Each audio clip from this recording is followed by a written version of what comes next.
Good afternoon, ladies and gentlemen. I'd like to thank you for coming today, sharing this opportunity to celebrate Mark's life.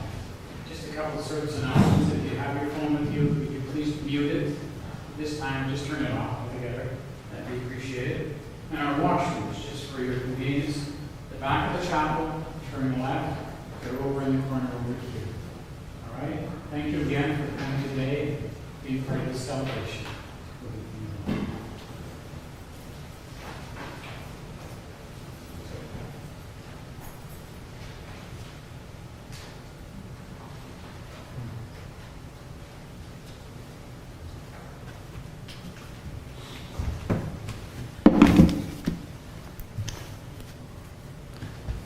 Good afternoon to everybody.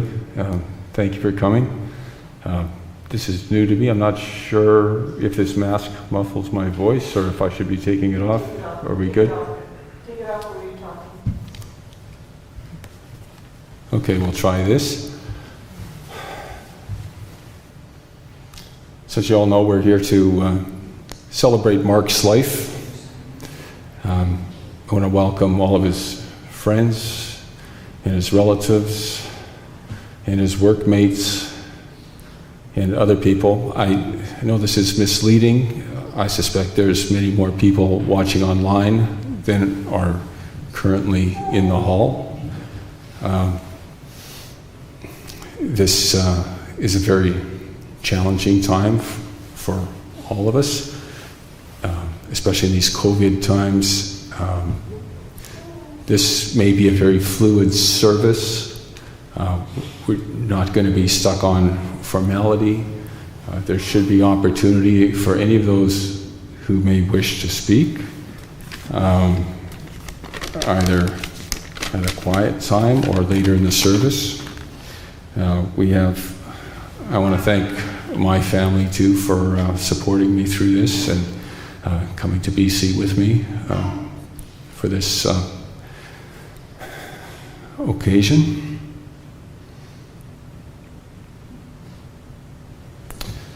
I'd just like to, this is kind of, it's very strange for me. I don't know, there's probably many in this room that probably know Mark better than I did, even though, he was my brother.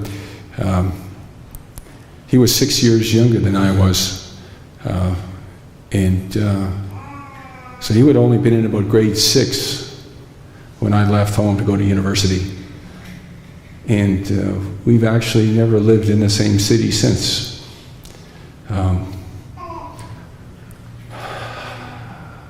I've always thought we'd have more time to spend more time together.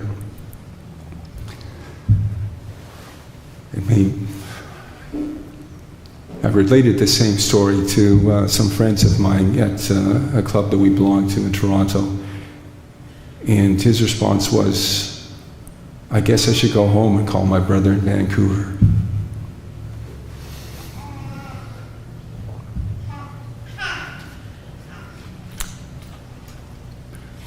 I know Mark was very outgoing, and he was always a joyful person. And from all appearances, he lived life to the fullest. And so I guess he's been a good example to a lot of us. And I know we'll see him again.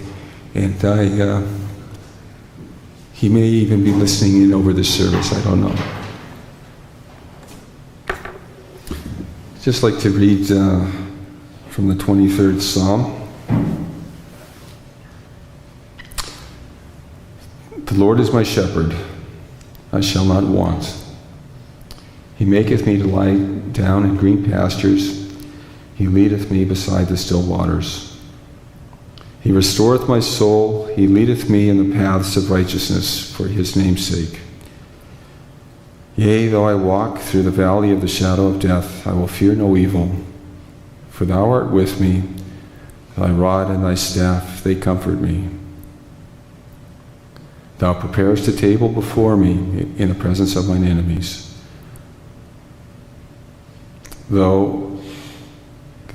Thou anointest my head with oil, my cup runneth over.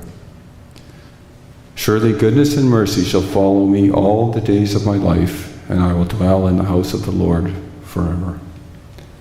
The 23rd Psalm.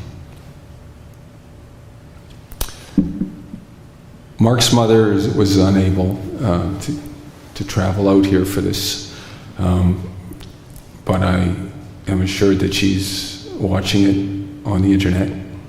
Hi, Mom. She put a little letter together that my other brother Brent is going to read here from the podium. Are you?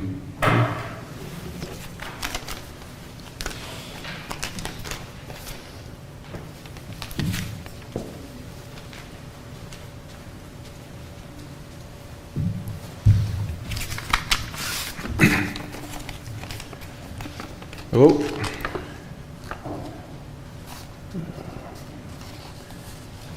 Hey, Mark Wiebe, January 1969 to October 5th, 2020. My baby boy Mark was the big winner by being the first New Year's baby of Nipawa. Born January 1st, 1969, he'd won a big red wagon overflowing with baby gifts from all the various merchants in Nipawa. He grew up as a caring, thoughtful, loving son. He always required intelligent answers to satisfy his inquisitive little mind. I will share with you one occasion when Mark was in 4th grade in school. On Saturday morning, we purchased 3 strings of Christmas lights to adorn our blue spruce tree in the front yard. In the afternoon, the boys put up the ladder and our tree decorating party started. They were so happy about their accomplishments and how we switched on the lights for the evening's enjoyment. Sunday evening, we had a Christmas service at the church. Afterwards, the children wanted to drive down the front street to view the Christmas lights. The children were sure the lights were switched on. However, when we drove past our house, the tree was in total darkness. What questions popped up? Had we really switched them on? Had the cord been unplugged? What could possibly be wrong? So I parked the car in the garage, and the kids ran out to investigate the situation, and to their disappointment found out that every last bulb had been removed. Sadly, the children were put to bed when Mark came up with a brilliant plan. You know, Mommy said, tomorrow at school I'm going to play detective. I'm going to find out what happened to our light bulbs. So with his decision, we could all fall peacefully asleep. The next day when Mark came home from school, he excitedly bounced in the front door and called, Mom, I found out who took our light bulbs. I said, are you sure? He said, yes, Mom, I heard 2 boys telling their friends how much fun they had smashing the light bulbs they had taken from the Wiebe's Christmas tree. So he said, we should report this incident to the police. By the end of the week, the police brought me a total replacement for all the light bulbs from the 3 strands of lights. He played detective better than anyone else could have. So as a child, he grew up always investigating, repairing, and solving problems. Another great incident I recall when my brand new car was severely rear-ended and declared a write-off. He drove the vehicle onto the driveway and salvaged the motor and perhaps some other parts and brought it to install on the Youth for Christ bus. When Mark was home for this past Christmas, when I was still in Deer Lodge, Mark made a scrumptious Christmas dinner for the family. On another evening, Mark picked me up from Deer Lodge to attend a beautiful Christmas pageant at Gateway Church. On New Year's Day, we celebrated Mark's 51st birthday at Canada Inn, never thinking it would be his last birthday with the family. Then in January, he phoned and said, I've decided to visit you 3 times this year. I'll be coming home for Valentine's Day. So this celebration of love with our family was our last farewell. My precious son, you are so loved. Thank you for always being there for me. You are so caring, kind, and full of wisdom. I also greatly miss you and your phone calls. All my love, your mother. 2 Timothy 4:7-8. I fought the good fight. I finished the race. I've kept the faith. Now there is in store for me the crown of righteousness, which the Lord, the righteous judge, will award to me on that day, and not only to me, but also to all who have longed for his appearing. Welcome home, my child, my son. Your work on earth has been done. You have been a witness to many while on earth, and you've shared the story about the miracle birth. You never hid the fact that you love me. You shared the word no matter what need to be what the need be. You spoke of me often to family and friends, and you showed how faith can strengthen and often mend. You did your best to always give glory to me, and for this you will live eternally. And the time has come for you to rest. I'm taking you home as my special guest. Welcome home, my child, my son. Your work on earth has been well done.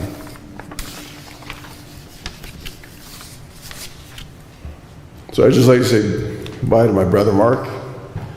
He and I have been riding bikes pretty much all our lives, but strangely enough, the three of us have never ridden together, and this summer I finally made it out here with my bike, and we rode through the mountains together, and we're planning to come back and doing a trip to Vancouver Island maybe the next year or two, but unfortunately that ride will have to wait, but I'm looking forward to seeing him again. Thank you.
It was really appropriate coming today. His other travels, two motorcades and motorcycles past us. That was just Mark sitting with the church was.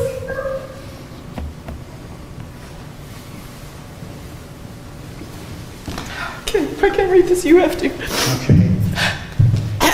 It's right on you. Okay.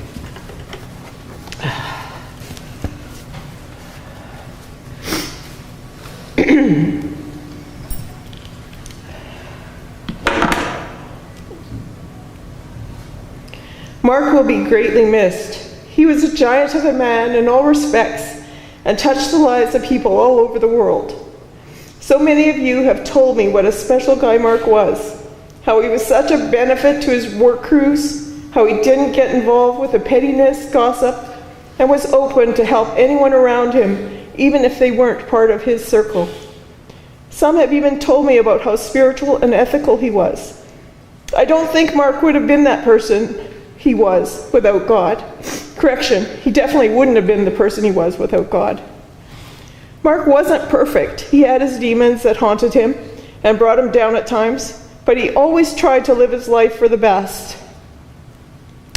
While this has been a tragic time, God has definitely had his hand in leading me through this time. Right from how Mark had care on the expressway within 3 minutes by paramedics and was already ready to load in the ambulance by the time the police officer on the other side of the median had time to get there, to the bizarre way of the notification of Mark's death reached me. You probably all know how Mark compartmentalized his whole world. So while you might know the first names of others in Mark's life, you definitely had no way of finding or contacting them. And of course, with all this modern technology, all phones and computers are locked. Well, somehow Jay found me, and we were able to find lots of other contacts that needed to be found through collaboration. Found his car at the shop, found Bob and Claire, found his storage unit, and the list goes on. Because where do you start looking in a town the size of Vancouver? Yeah, I know it's a city. God led me to people who really went out of their way to help me and Jay's family, the police officers I dealt with, and to a couple of really special people who helped me navigate the hospital system instead of just shutting me down. Thank you so much to all of you for your help. I wouldn't have been able to get through this without you. I will greatly miss Mark. He and I could do anything together. I don't think we ever fought, and he was my brother. Even when we were stuck on the highway in the middle of nowhere for 6 hours last Christmas, we didn't snipe at each other.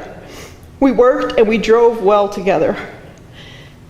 Mark started out his life as a celebrity. He entered the world as a New Year's baby in Nipawin, Manitoba in 1969. I remember him getting lots and lots of presents. One of them was a big red wagon that I pulled my brothers around in. He was the baby of the family and grew to be the biggest and tallest, at least in the immediate family. We can't decide on his size. It was 6'6", but I think it was plus that. He had cousins that were still taller. Mark was the youngest of 4 children with 2 brothers and a sister to protect him.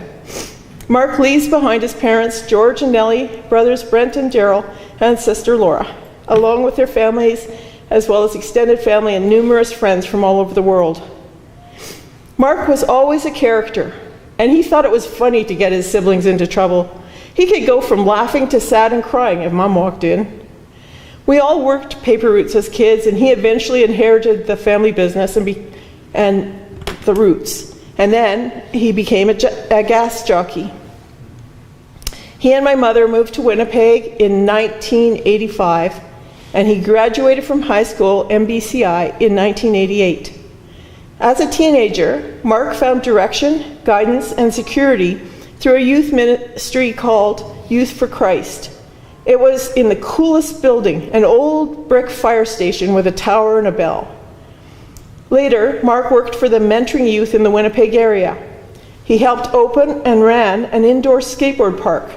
I think that was kind of a first of its kind, just to give the young people a place to go off the street. Mark also worked at a gas service station in Winnipeg. He was hired as a gas jockey, but he found favor with his boss and the mechanics and got some on-the-job training in car repair and maintenance. I think it was 1994 or 95 that Mark moved to Creston, BC. There he got hired by the town to work with the youth that were loitering on the streets. He lived in the middle of a great big orchard, and I still remember walking into his place. The focal point, as he walked in, was a discarded toilet that he had picked up and was using as a planter for his beloved plant. He had named it, but I just can't remember what the name was right now. While in Creston, Mark got to spend some time with his father. He also did a little work in the orchards and at Kelly O'Brien's. He was quite a hit with all the ladies in his kilt, and the tips he got. Just about all his pictures show him surrounded with beauties. It seems to me that the girls always flocked around Mark, and let's face it, he stood out in a crowd. He was cute, he had a sparkle in his eye, great wit, and most of all, he listened. What more could a girl want? I always thought it was a shame that Mark never had a family. He would have been an awesome father. Unfortunately, Mark's heart got shattered by his first love, and while he did have relationships, he never actually took the plunge. From Creston, he transferred to White Rock with Kelly O'Brien's. Then he started working on cruise ships as a cruise director. He met people from all over the world and then would meet them for holidays in exotic spots. He took Mom and I on an Alaskan cruise. It was a great trip. We saw whales right up and close and personal. They were going right under our little boat. The cruising chapter ended with Mark getting jobs in carpentry and in the construction industry. Mark had a gigantic heart and always had made time to help everyone he could. This could entail anything from listening to you, babysitting your kid, fixing your car, yeah, even moving you. Mark had many groups of friends, family, cousins, friends, and friends who were like family. Everyone he met became his friend. He made you feel like you were the only one in the world, and when he was with you, he was with you. He was part of a ballroom dancing community and a stand-up comedy group. He participated in Toastmasters, worked with the street kids through Youth for Christ, fixed chimneys, and had many friends through his jobs in carpentry and construction. Interesting fact that I found out was that while I knew he was playing in the world of comedy, he was actually thinking about doing it professionally. And I think he would have knocked that right out of the park and stood head and shoulders above all his competition. Oh wait, he would have started out that way. Hightower was another nickname, was also part of two unions that I know of, Local 1907 and Local 1928, working for BFI and Ellis Dawn, as well as doing odd jobs like fixing chimneys and setting up shows. It seemed he could always find some kind of work to do. He seemed to be able to do anything, carpentry, mechanical, and he excelled socially. If he didn't know how, he found solutions. One of the main expressions I've heard describing him at work was how gentlemanly he was. He never got involved in the gossip, etc. Everyone loved him, and how he was there to help everyone no matter what their trade or experience. A big thank you to all those guys for all they've done. Mark lived his life. Another nickname was Cruise Director Julie, worked on cruise ships and traveled the world. He hiked, biked, motorcycled all over the place. He even had a specially made collapsible bike that he took with him on the cruise ship so that he could explore the different ports where they landed. Mark died doing one of the many things he loved, riding his Goldwing. While the accident is unexplainable, we know that Mark is now in a better place, smiling down on us. May he continue to inspire us as we carry on. Mark was well loved all over the world and will be dearly missed by all who knew him. He was a friend, a confidant, a teacher, and a mentor to many. He was an inspiration to me, and I hope that I, as well as many of you, can pass on his legacy by becoming the best we can be and passing that on to all those we come in contact with. Mark, we love you.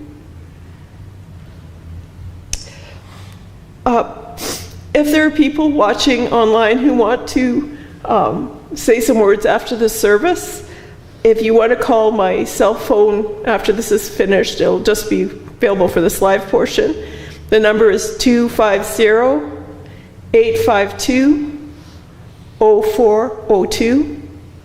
That's 250-852-0402. And we will hold the phone up to the mic and you can speak. Thank you.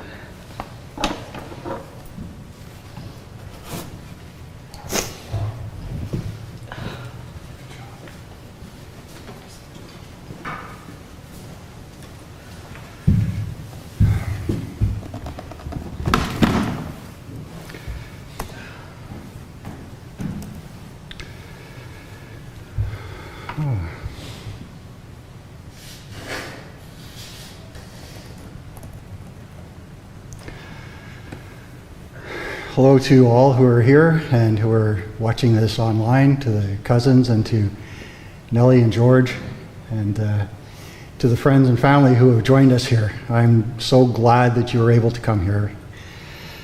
Mark was my brother-in-law. Laura, who just spoke, is my wife. And I first met Mark in 1982 when I started going out with Laura. And Mark was one of the groomsmen at our wedding a year later, and he stole the show.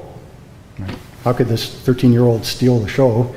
At some time during the ceremony, he fainted, and he was splayed out across the platform.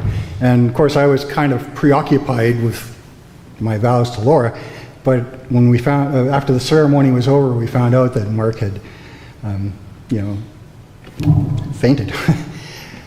So no harm, no foul. He was well. He just maybe had a growth spurt at that time. I'm not sure. Anyhow, I knew Mark was a happy-go-lucky kind of guy. That was my impression of him. He always had stories to tell, and he had a loud and robust laugh. And Mark was a decent man. He had a strong work ethic, and he was kind and helpful. And those are the stories that I've been hearing from friends who knew Mark, testified as to what a good guy he was, how he was kind and helpful and had a great work ethic and so on. Back in August, Mark was at our house in Kamloops, and he came down for the day to have some time with Brent and his family who were visiting from Winnipeg. And Mark and Brent both ride motorcycles, as Brent has mentioned, and they met in Merritt. And so I told Brent how to get to Merritt via the Coke, which is like, vroom, vroom. But when Mark met Brent, he had a better trip, and he brought him through Cache Creek and Ashcroft, which is far more scenic. And Brent mentioned how he was blown away by the beautiful scenery of that route, that Mark gave even more, rather than just like getting back to dinner. He treated Brent to the beauty of British Columbia. And I've been touched and inspired by the genuine, heartfelt expressions of love and respect of many people who have taken the time to communicate them, either on Facebook or on the Henderson website or talking with Laura or me. Mark touched the lives of many, and he had a profound influence on some. I'm supposed to be the computer guy here, and I'm terrible at this. I met Jay for the first time on the weekend after Mark had died.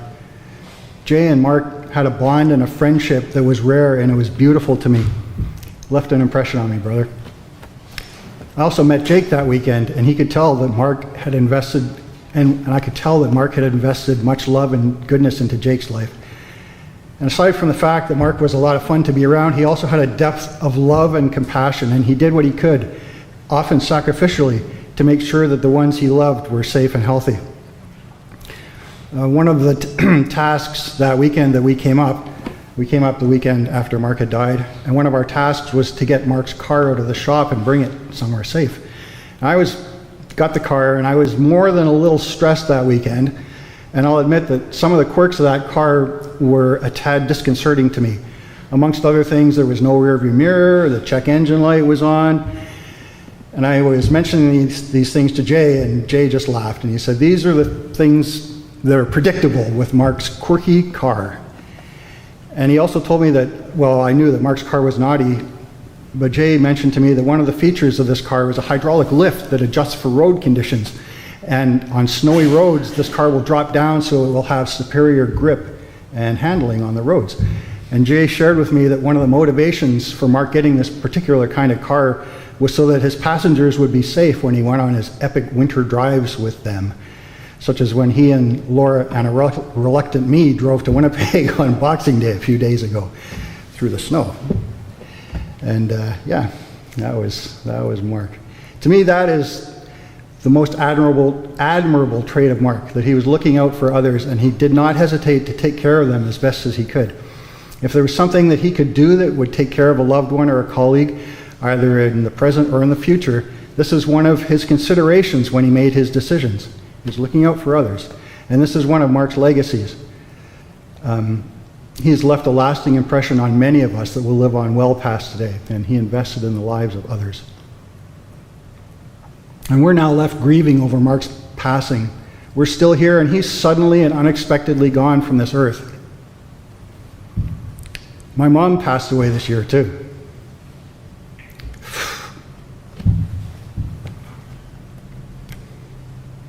And she was 93 at the time. And she had outlived all of her generation. My mom had outlived all of her generation on both sides of the family. And she was ready to go. She longed for God to take her home, and he finally did. But Mark was in his prime, and Mark was living large. And in the very last conversation I had with Mark in Kamloops, I spoke with him about riding his motorcycle in the lower mainland. And I was just trying to gain some understanding about how he drove. And my impression from our conversation was that he was always very vigilant about where he was going and who was around him. And he was always planning on an escape route should something happen, should something suddenly go wrong and somebody cut him off or whatever happens when you're riding a motorcycle. And God knew that on October 5th, 2020, Mark's mission was accomplished on earth.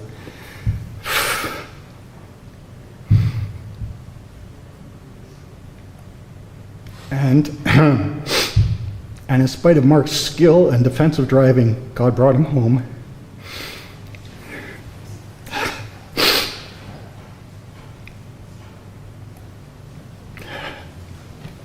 You have to read for me, I guess. Anyway, we miss him a lot now. And now we're faced with something that we never want to have to face, and that's our own mortality. And my mortality is something I rarely think about.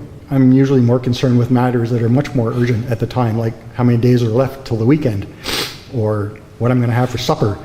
And I don't usually ponder dying or life after life. I'm a Christian believer, and so I firmly believe that there is life after this life, but I don't usually think about it. And when my mom died in June, I grieved for her, but at the same time, I was happy for her in a sense. She felt that she had finished the race.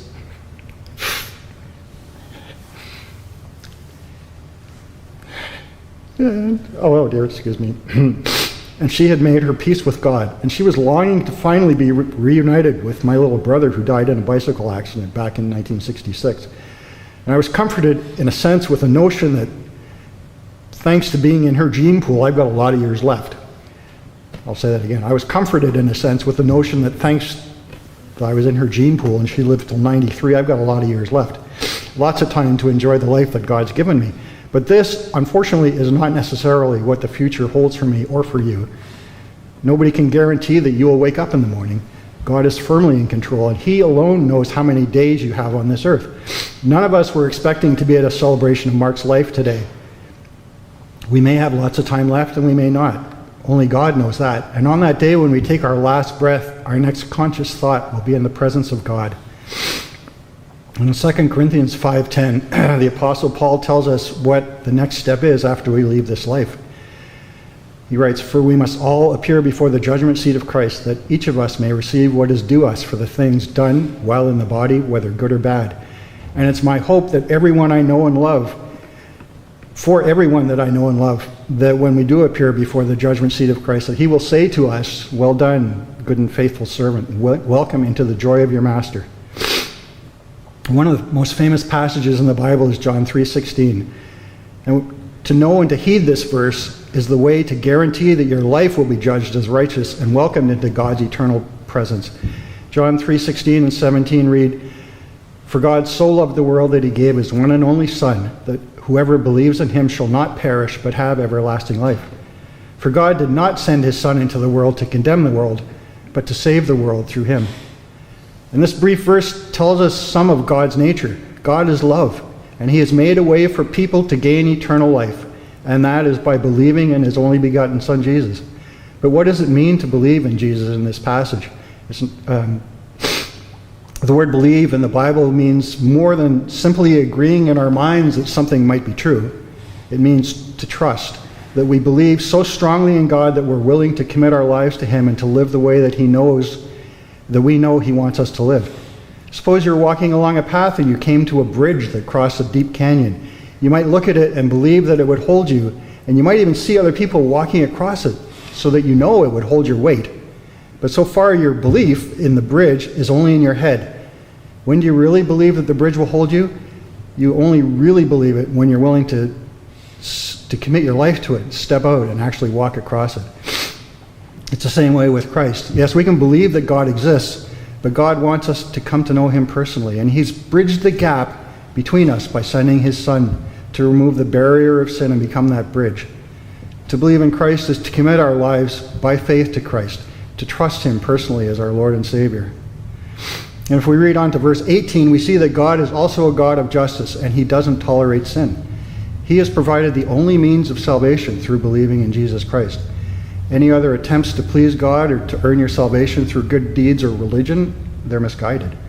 Verse 18 says, whoever believes in him is not condemned, but whoever believes in him is not condemned, but whoever does not believe stands condemned already, because they have not believed in the name of God's one and only Son.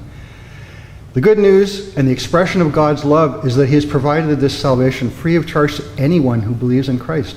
God so loved the world. If you can hear this message, either here or recorded or over the internet, whether at Henderson's funeral home or over the live stream, that God loves you and he has provided this salvation for you. Friends, if you've never taken hold of Christ's salvation, or if your relationship with Christ is stale and unsatisfying, then will you take the leap of faith and believe in Christ? It will be the most important decision you ever made. Mark was a giving man. He invested in other people, and he wanted to see those he loved to be well taken care of. I'm certain that it would be Mark's desire for you to put yourself in a position to spend all of eternity in heaven. This is a place described in the Bible as a place where God will wipe away every tear from their eyes. There will be no more death or mourning or crying or pain. Billy Graham once wrote that our days are numbered. One of the primary goals in our lives should be to prepare for our last day. The legacy we leave is not just in our possessions, but in the quality of our lives. What preparations should we be making now? The greatest waste in all of our earth, which cannot be recycled or reclaimed, is our waste of the time that God has given us each day. Today, we're missing our beloved Mark.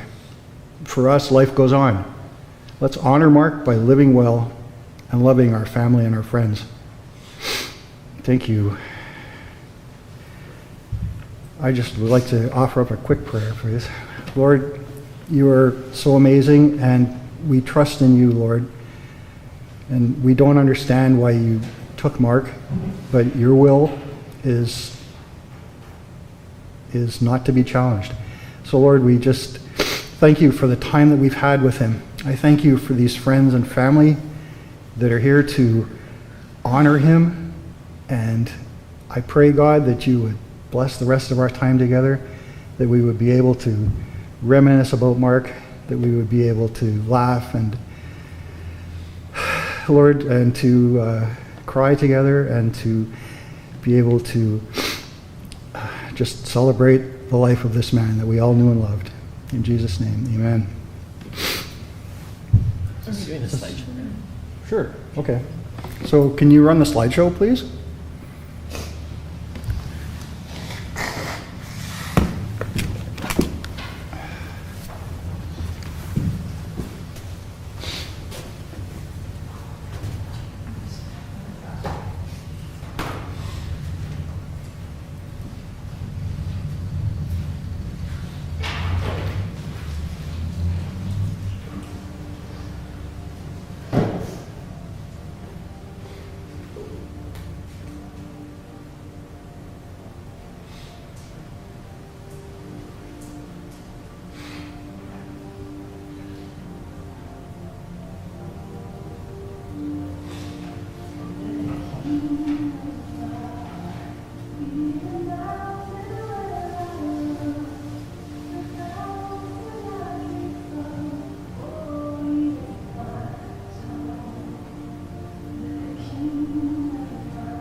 At this time, I'd like to give people an opportunity, if you'd like to come up and say something about Mark, to tell us a story about him, or to give a little testimonial about what he meant to you or anything at all, we would invite you to come on up and just make a line, I guess, and social distance, of course.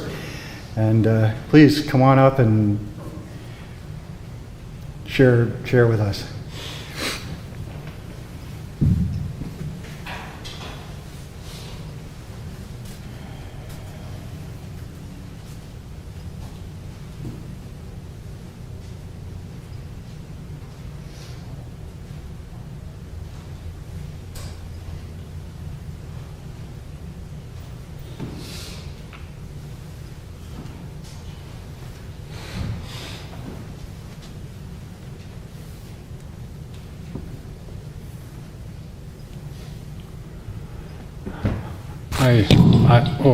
I've known Mark for a long time. I worked with him in display, and I worked with him in display, and I worked with him at the P&E. You know, sometimes in life, you meet that special person that goes beyond and beyond.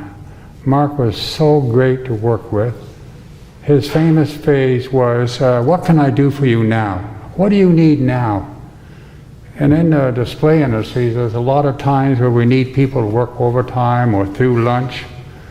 And Mark would just bend over backwards to help me many a times in display.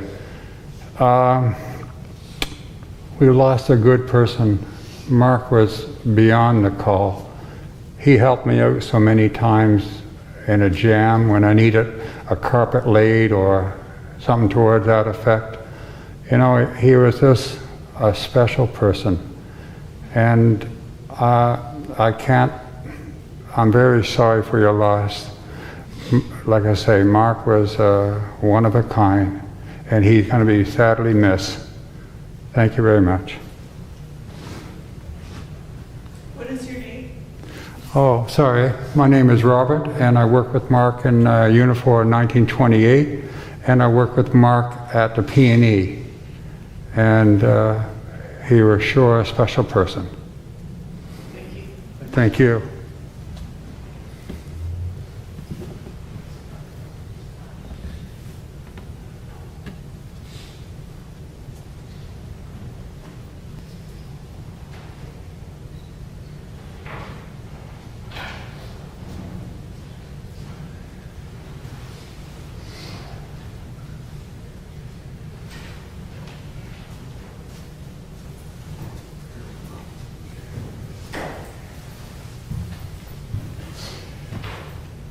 Come on up, man. I just wanted to invite. Dead air makes me nervous, and so thanks for coming, Jay. It takes courage to come up here and to speak in a mic, and brother, it's all yours, man. Thanks, Rick.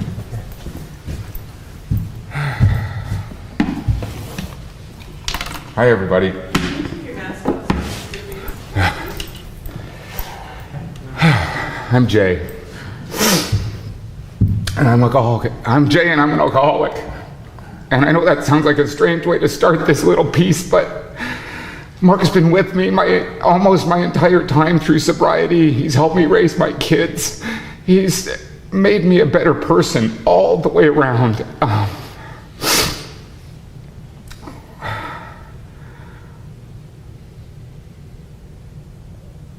When I was ready to change my life at 35, I didn't know what was going to come ahead.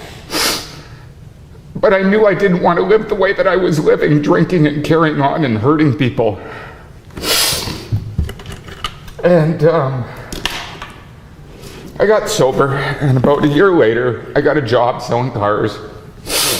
And out of nowhere, on a Tuesday night, in the middle of the sunshine, in a spring evening, when there was nothing going on, Mark walks into the car dealership right off the boat. He'd been off the ships a couple of days, and he says, "I don't know whether to buy a motorcycle or a car, but I'm here."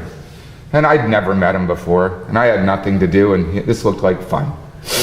So I went to the back of the car lot, and I found a convertible and put the top down and drove it around the front. And he said, come on. I didn't check ID or anything. I could tell he was a decent person. I just threw him the keys and said, come on, let's go for a drive.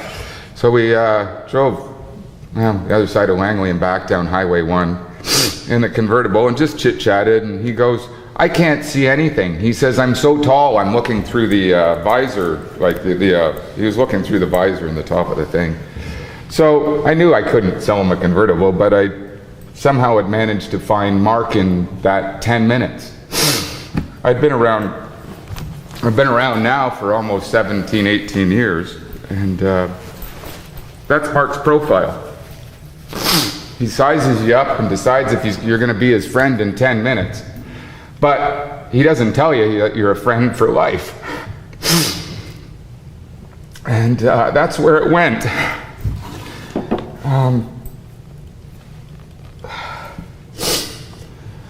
And hence, Mark and Jay started. He jumped back on the ships, and oh my goodness, some of the stories I can't even begin to tell you of our beginning days together. You know, some of the stories have triggered memories. Like, I remember Jake was down for the weekend at the time, and I needed to work, and somebody had to look after him, and he's only 10 or 11 years old. And I remember I gave Mark some money, and he didn't even know who I was, really. I gave Mark some money, and I sent him to Metrotown to play pinball machines with Jake at age 11. And they came back best of friends, and hence Jake and Mark became friends. Oh my goodness.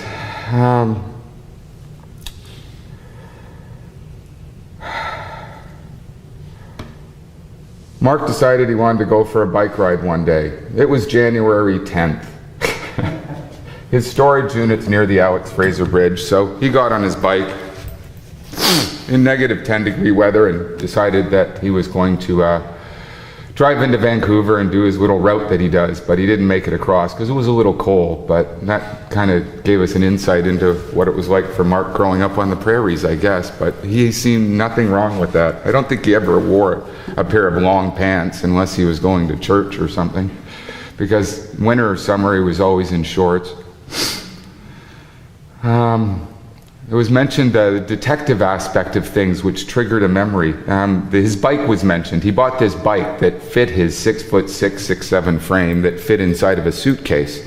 He lived with me for a few years, and while he lived with me, this particular bike was stolen.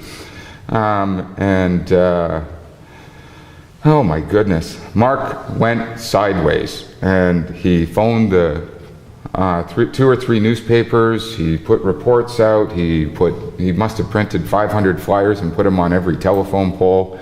And within 3 days, he found 3/4 of his bike. And it was at some trailer park near the Surrey Memorial Hospital. And he just went in and said thank you and picked it up and brought it home. And he still got the bike, or the bike's still in the storage unit, I assume. But he was not letting that thing go, and he didn't. It was his, and he reclaimed ownership of it. And he did it in such a way that nobody was hurt, and he got his property back, and that was kind of Mark's style. I needed a teacher I needed a teacher in my early sobriety, and Mark was that mentor. I didn't really know how to live or how to act or how to work with things, and Mark was an incredible mentor in my life. You know, he had such a way about him, it was funny. Like, you know, I'd have some garbage from some type of drive-through we went through, and you know, at the time, you know, it was early 2000s, you know, we didn't really pay much attention. I just throw it out the window, and all of a sudden the brakes had hit, and Mark would pull over and force me out of the car, and he'd make me walk back 50 feet to pick up the garbage and bring it back in the car, and then he'd give me a lecture on things, and he'd be laughing at the whole time. I needed to learn how to public speak for a job I was doing, so we went to Toastmasters, and Mark had never been to Toastmasters, but we had to say a speech that day to find out who could talk and who couldn't. And you know, there was 40 of us in the room, and Mark walked away with the prize, even though he'd never been to a Toastmasters class before. You know, I was going through some stuff, and most guys will take their friend out and get them drunk when they're going through some emotional stuff and some family stuff, but Mark takes me down to the 2nd floor of the Legion down on Hastings Street, and we go to a pixie dancing class, you know. It's just the way it went. You never knew what was going to happen. You know, my stories can go on and on about how Mark's changed my life, made me a better person, made me a better father, made me a better friend. And in life, there's special people. You know, the guy that helped me get sober, Murray Phillip, was one of them. Mark shines as the North Star sometimes, because when I don't know what to do or how to make a decision, I often ask myself, well, what would Mark do? Well, how would Mark think? And I think Rick said it, I'm not sure it was said today, everything else pulled aside. You could see clearly how his thought process worked, and it had to do with faith. It had to do with a moral guiding that I'd never seen before in my life, where there was borders and boundaries in place that Mark would never cross. There was nothing you could do to convince him to be bad half the time, even though you wanted him to be. And it was just amazing. There's a poem that I've been thinking about as I've been sitting in the pews, and I'm just going to pull it up on my phone and read it, and then I'll let somebody else get up here. But my family's been entirely touched by Mark's life, and I'm going to miss the bastard like you have no idea.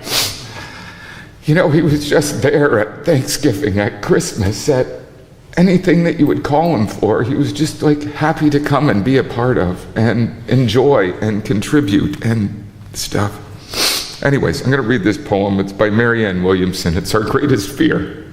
That's the name of the poem. Some of you may know it, but it kind of describes how Mark was, at least for me. One moment here, and I'll pull it up. I'm not the best reader, so you're going to have to put up with me. Our greatest fear is not that we are inadequate. Our greatest fear is that we are powerful beyond measure. It is our light, not our darkness, that most frightens us. We ask ourselves, who am I to be brilliant, gorgeous, talented, fabulous? Actually, who are you not to be?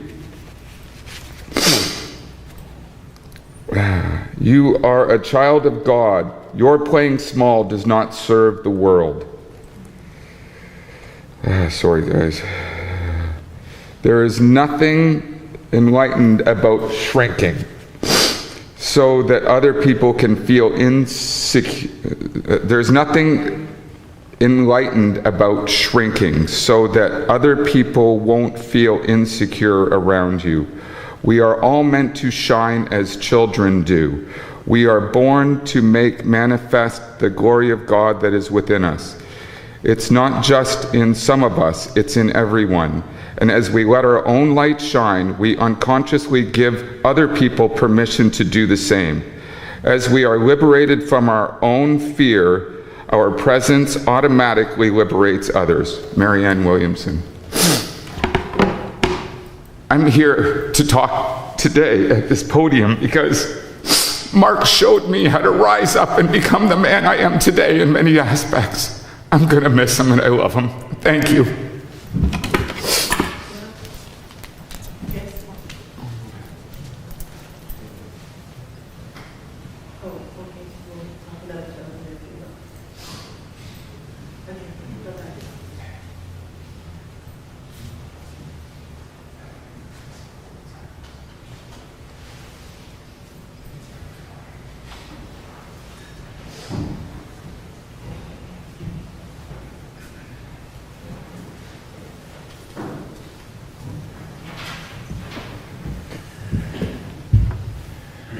Please. Thanks. The mic's open. Or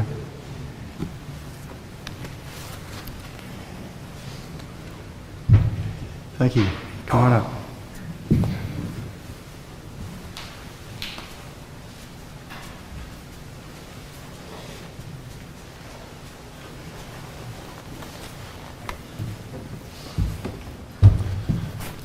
Hi there. I thought Mark would kill me if I didn't come to an open mic night. I'm Adrian, a longtime friend of Mark. Hi, Adrian. How's everybody doing? That slideshow was something. It kind of showed me that there was almost an inappropriate love affair with bears. And Mark's ability to rock 50 years of more hairstyles than John Bon Jovi.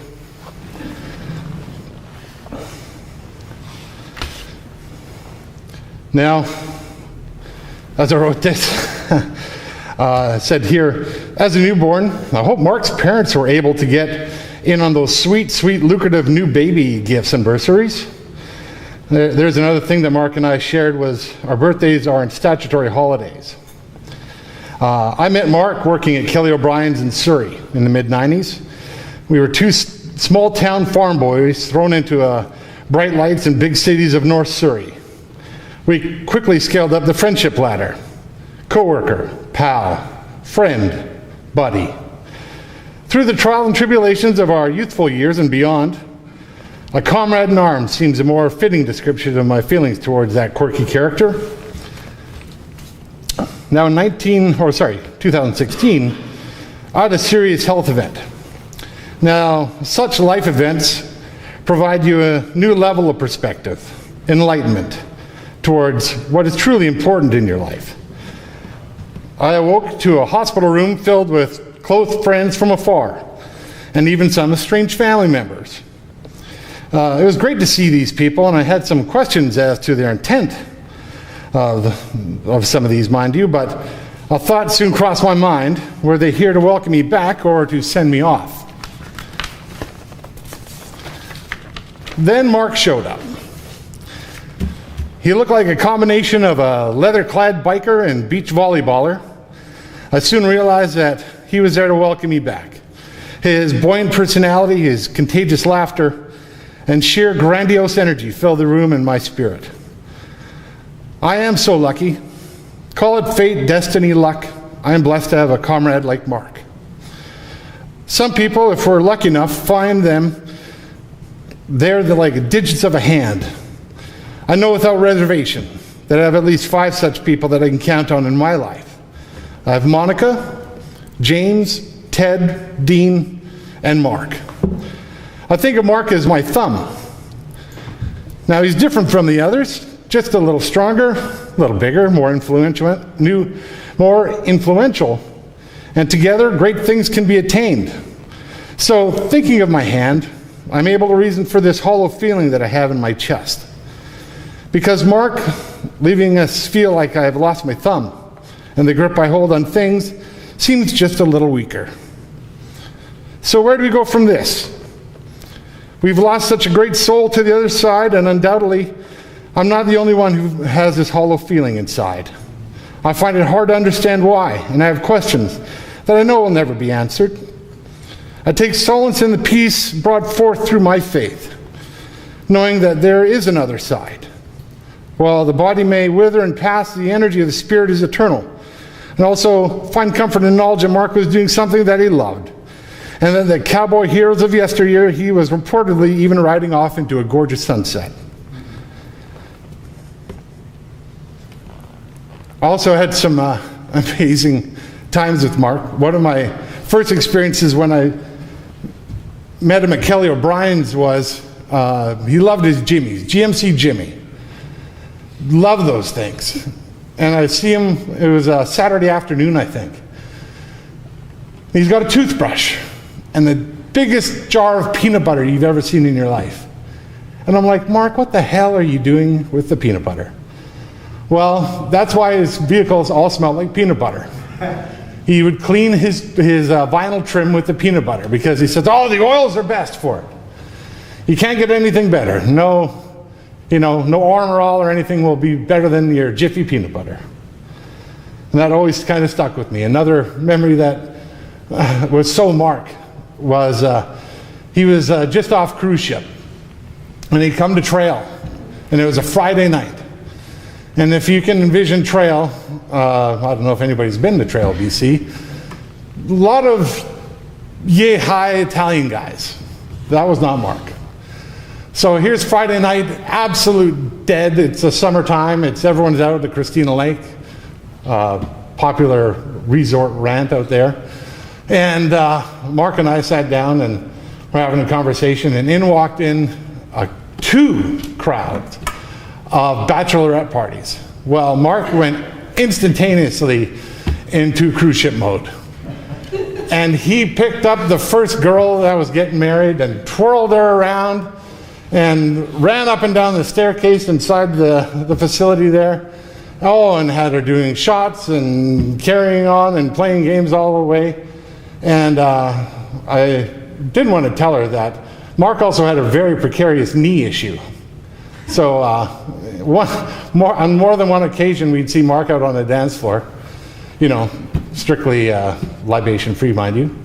And it's like, you know, 6'8", jumping up and down on the dance floor is one thing. And then all of a sudden you turn around and there's no Mark. Well, Mark's wreathing on the dance floor with his knee blown out, and oh man, that happened on maybe one or two occasions, but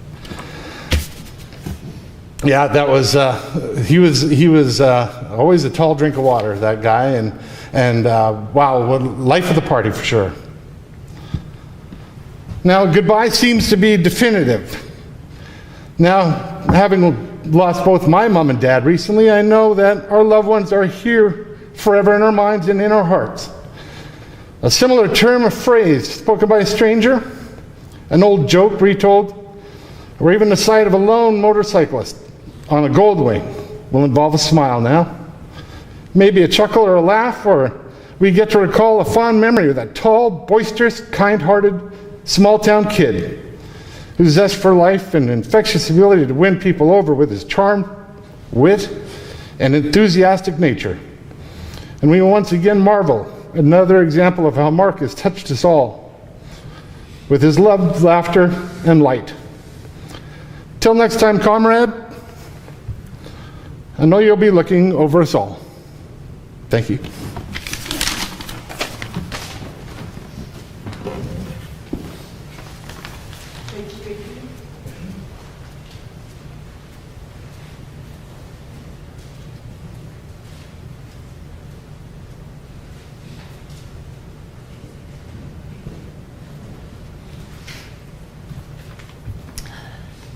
Hi, I'm Claire.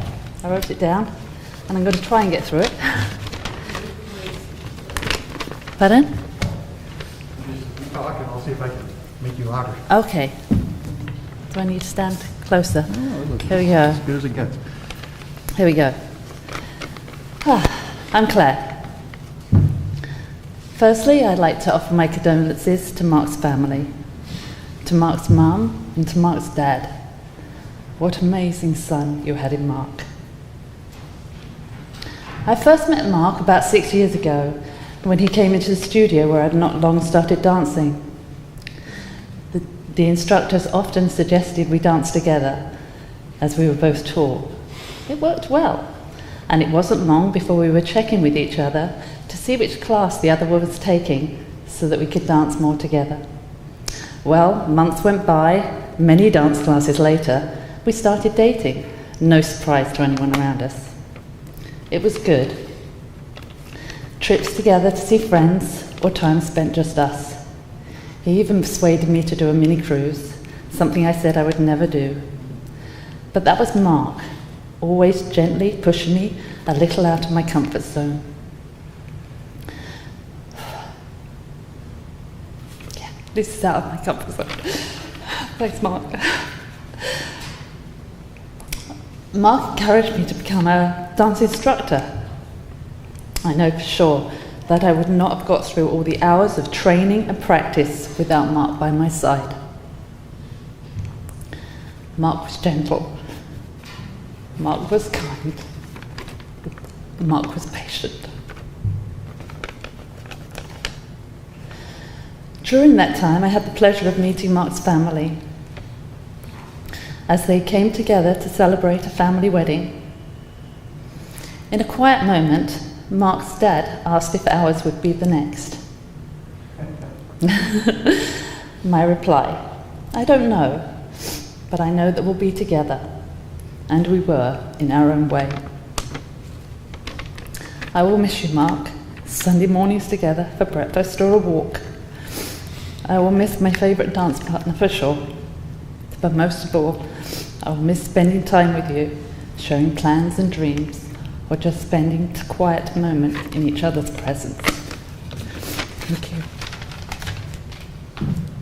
Thank you, Claire.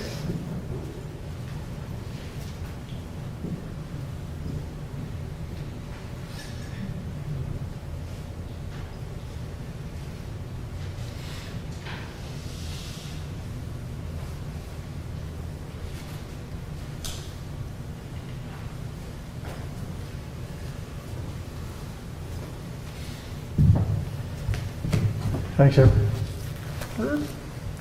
Thank you, folks, for sharing. It just warms my heart to hear how Mark's life has been beneficial, has touched many lives in a profound way, and that is inspiring to me like crazy.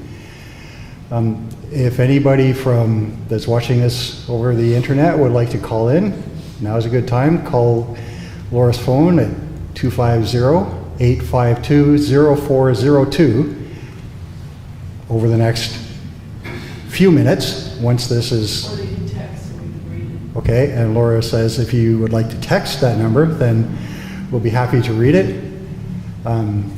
If anybody has anything else to say, please feel free to come forward and join the voices of, giving testimonial to Mark's life and his influence on you.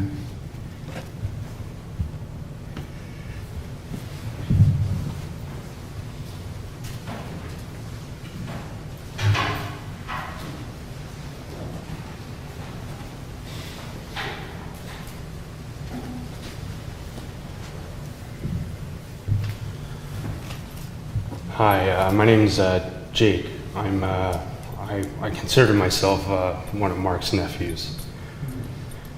The first day that I met Mark was my dad briefly mentioned that he had sort of set me up, and we went to Palladium together in Metrotown. He seemed to leave out the part where we spent the day at Palladium, and then the end of the shift at work for Dad had come around, and he tried calling Mark a couple times, didn't get a hold of him. And the night carried on a little bit further and a little bit further, and here Dad had really no idea who Mark was or where I was and where we were together. And sure enough, later that evening we all met up together, and everything was good after that. And then I was just visiting Dad at this point before I had moved in with him. When I'd finally moved in, Mark was there as well, and this was before Heather was born, my sister, and I couldn't stop thinking like how cool this guy was. I'm like man, I just want to be more and more like him, but I don't want him to know that I want to be like him. I still wanted him to think that these were my own ideas, and like I was coming up with this stuff by myself. So Mark had gotten highlights in his hair. Well, I didn't get highlights in my hair till at least 3 years later. And then, Mark had his Jimmy that he liked. Well, when I became old enough to drive and had my moments there, Just hold and I'll put you up next. I bought a Bronco, 1979 Bronco. Top came off, just the same as Mark's. I was so excited to call him up and be like, hey, I just got this cool truck.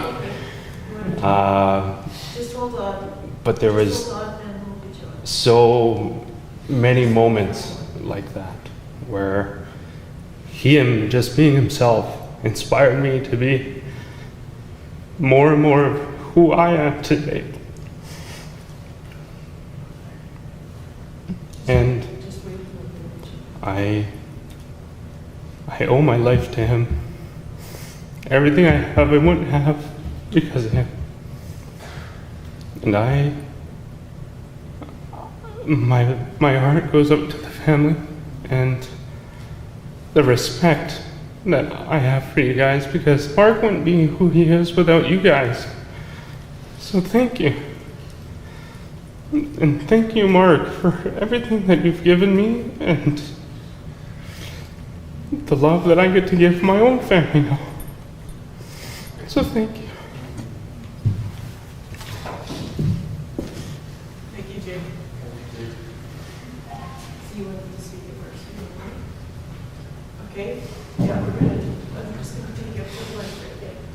There's Alex Wishlow. So Alex Wishlow is on the phone. Maybe you can introduce yourself here. I'm just going to hold you to the mic right now. My name is Alex Wishlow. I'm calling from Creston, BC. And at this time, since 1 o'clock, Mark's father is here with me.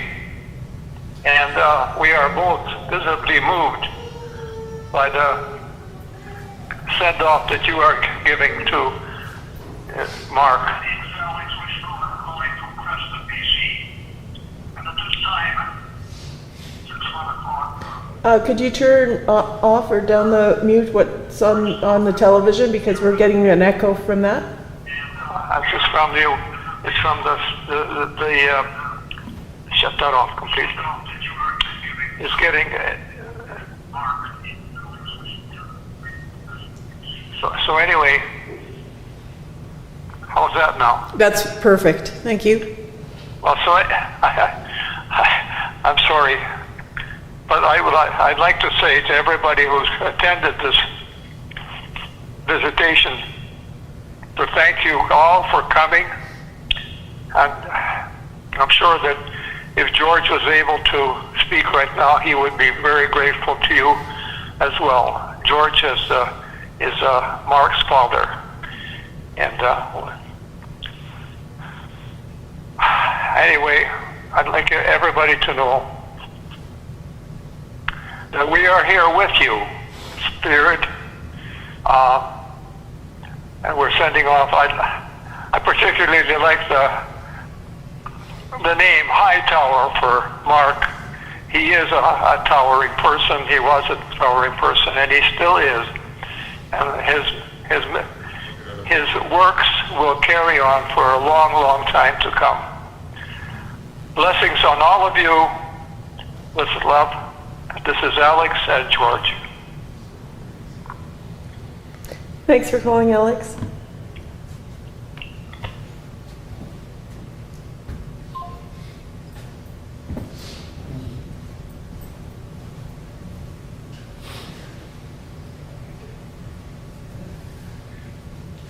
If anyone else wants to call, the number is 250-852-0402. If someone's speaking, I will just say to just hold a moment, and then we'll get you up as soon as possible. The number is 250-852-0402. Is there anyone else who would like to say something?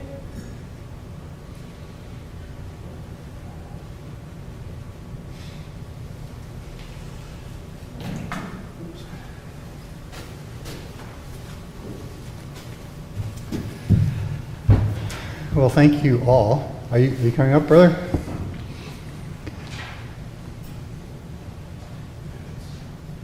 Oh. Okay. Well, if there's nobody else that has anything to add, I'd like to ask the funeral directors to tell us what the next move is here. Perhaps I could add, Mark is in this room here, if you'd like to go in and pay your respects to him.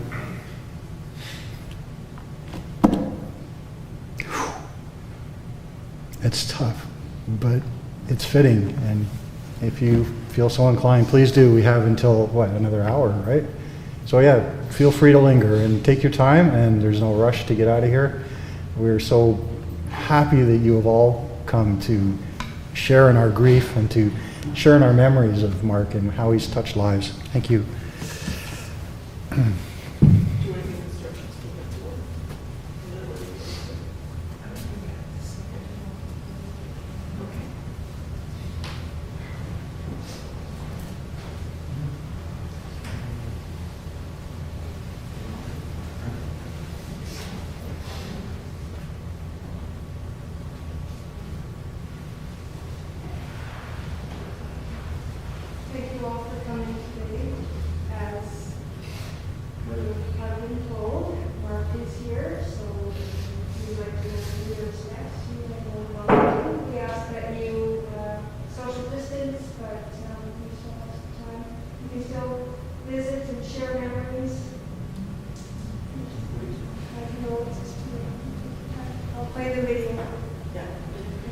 that is supposed to go out that door.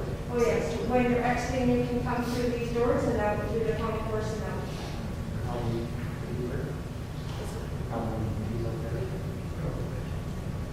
Okay, there's chance out there or something. Yeah, Or there is treats Halloween out. treats for the ticketing when you leave. We'll have a table set up for you.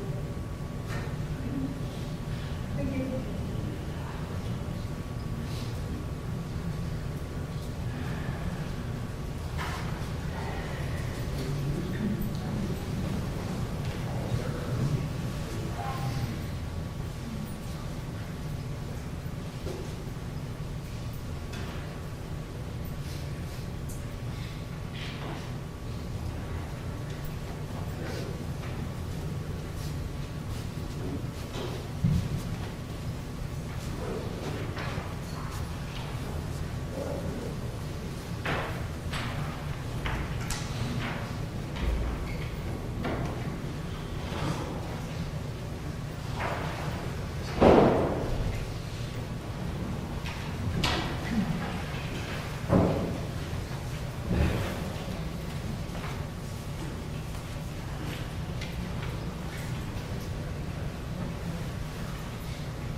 I remember I was here once and I left and I said, so what are you going to do tonight? You going out to somebody's place for a barbecue? Is that you?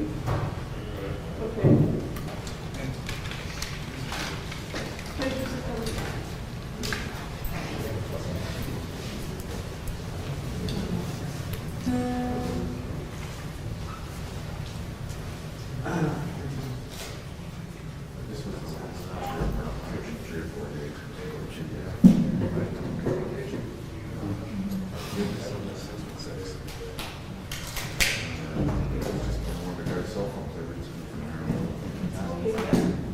This is the last picture of Mark. I'm going to take him 3 or 4 days before he gets on the site.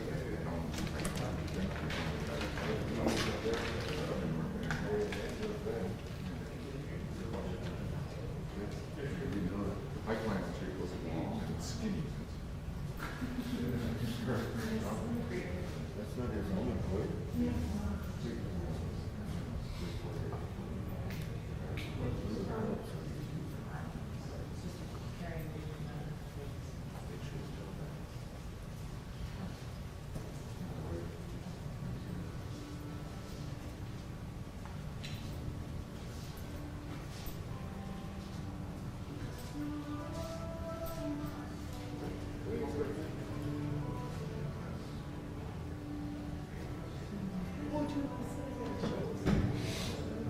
He's right there.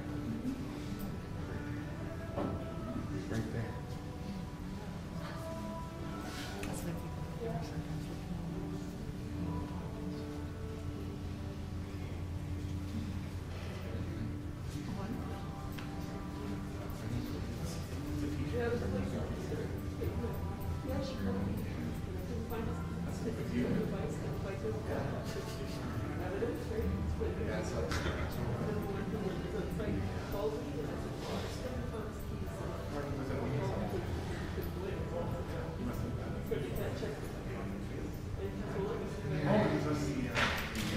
Hard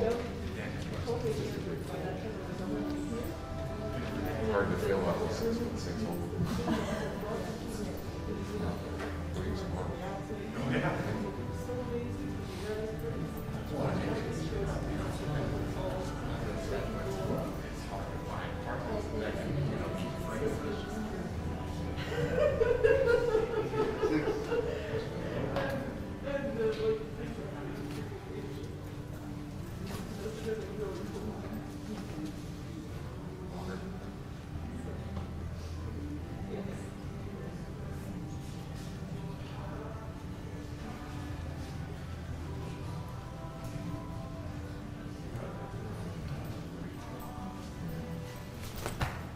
I'll catch up with you.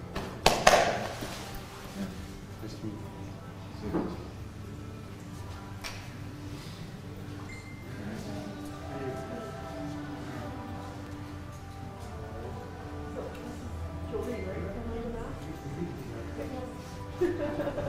Oh, you guys heard that. This is my brother Chris. And Mark is going to be the Right. honor. We're going to get married there. We got Mark's spot. Jake. He was tickled about that. Hi, my daughter. Yes. Started it.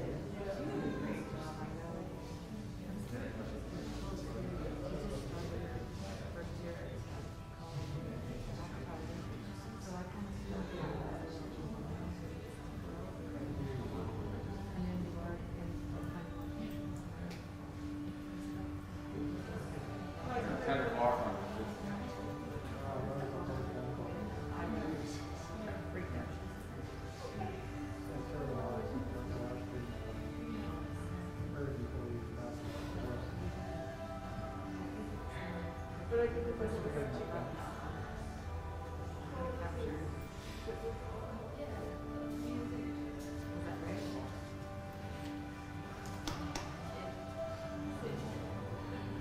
Yes, I know. Sorry, I crapped you out. You said it was. No. But I'm like, was that all right? Not there?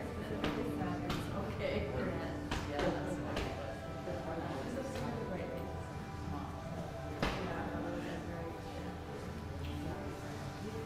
that was before we went to dinner.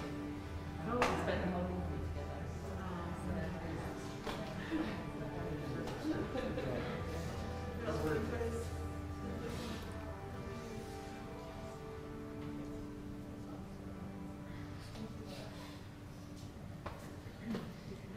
Yep. Other people behind us. Do you want to be in there? Do you want us to come with you? With you? Of course. Of course.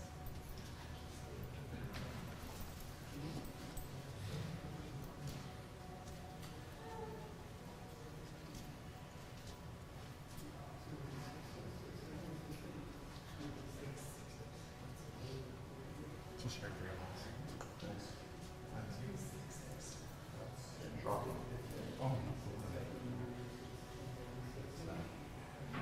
Yeah, it's having lost mom and dad.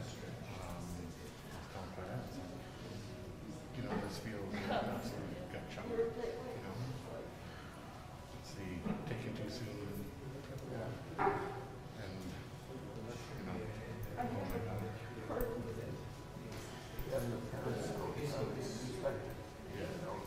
It's not good, but okay. Yeah, right. Part of the circle, but yeah. Before I called him, I assumed she was calling about that. Oh, wow.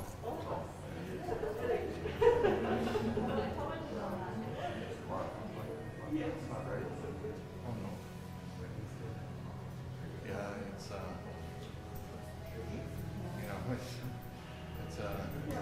things like this, provide too many questions and answers. It's your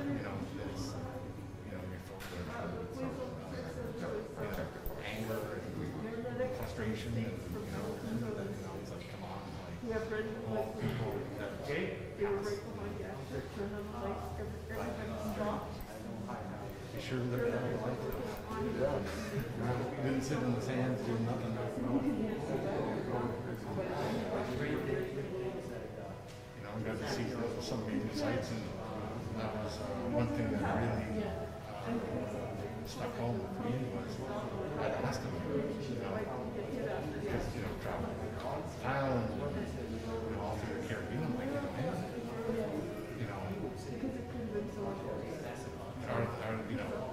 what do you think is the most beautiful place you've ever seen? I saw hands down BC. Didn't even hesitate. He said, it's BC's got everything. You've got the prairie, you've got mountains, your lakes, your rivers, your valleys.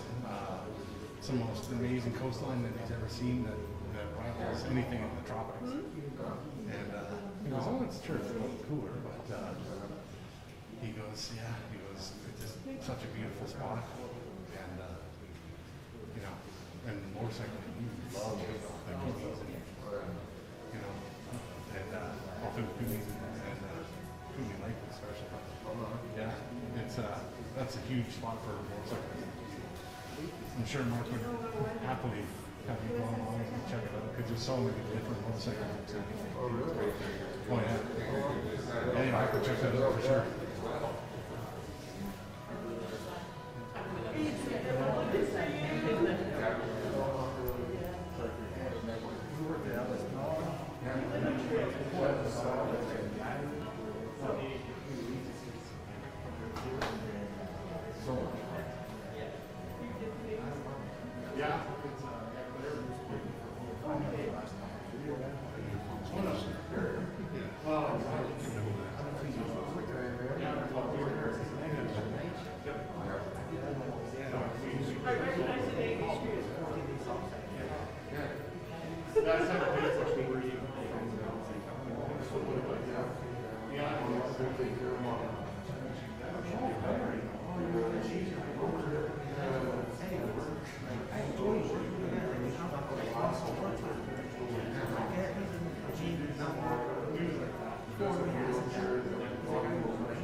Yeah, Jake went in and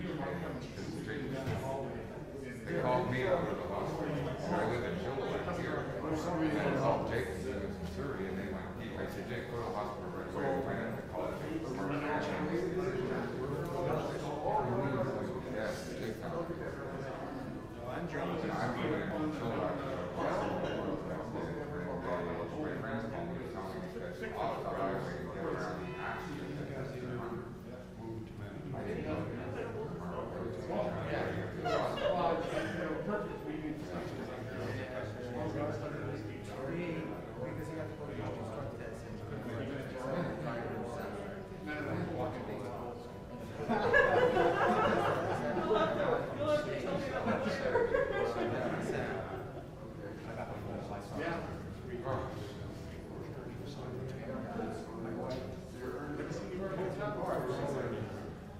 Last time the four of us were together.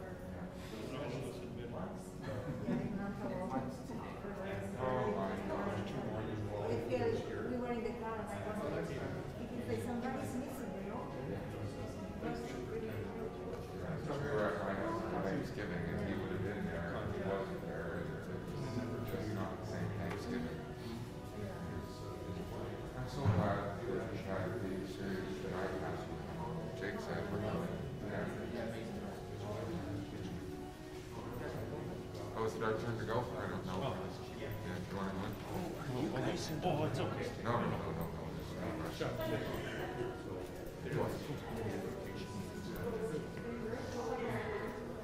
Move closer here.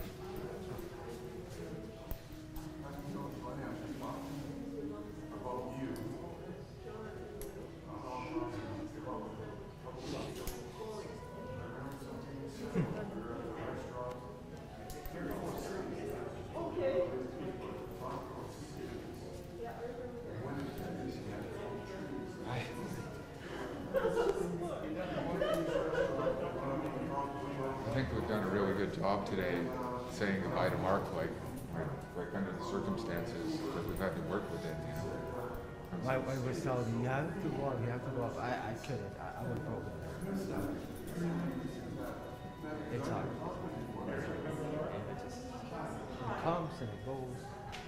That's right, yeah. You know, it's like you kind of you don't forget, but it's just, and when it comes to you strong, it's not, unfortunately, not the first person friend that I consider a friend that's lost. That's right.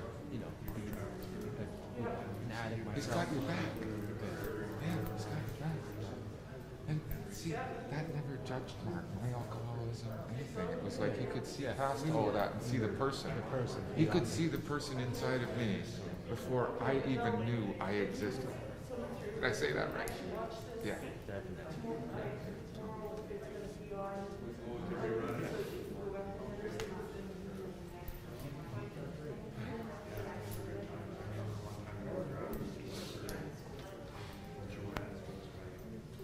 Right. We would do that quite often as cousins. We'd go to the apartments and sitting in front.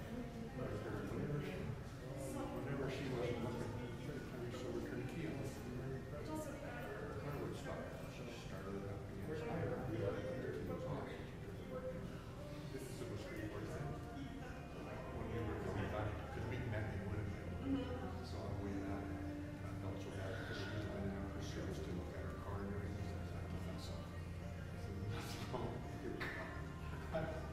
Yeah, because I think we stopped in it and told us the story. Yeah. Those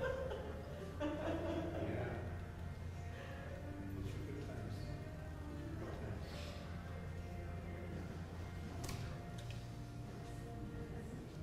So you're in.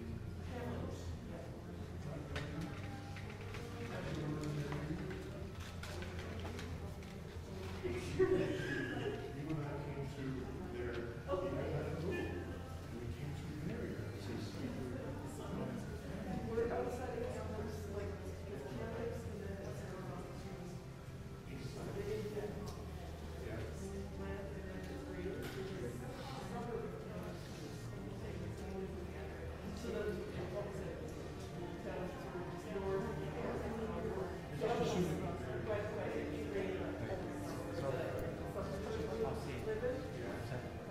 Well, appreciated your stories that you shared with your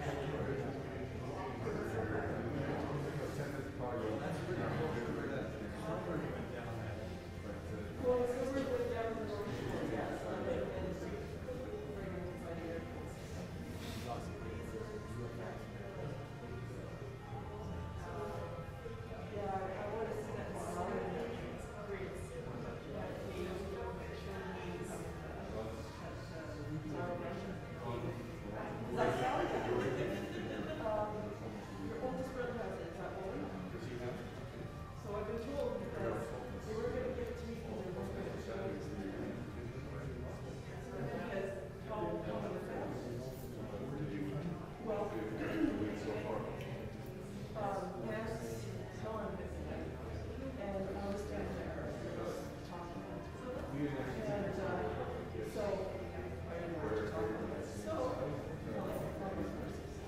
so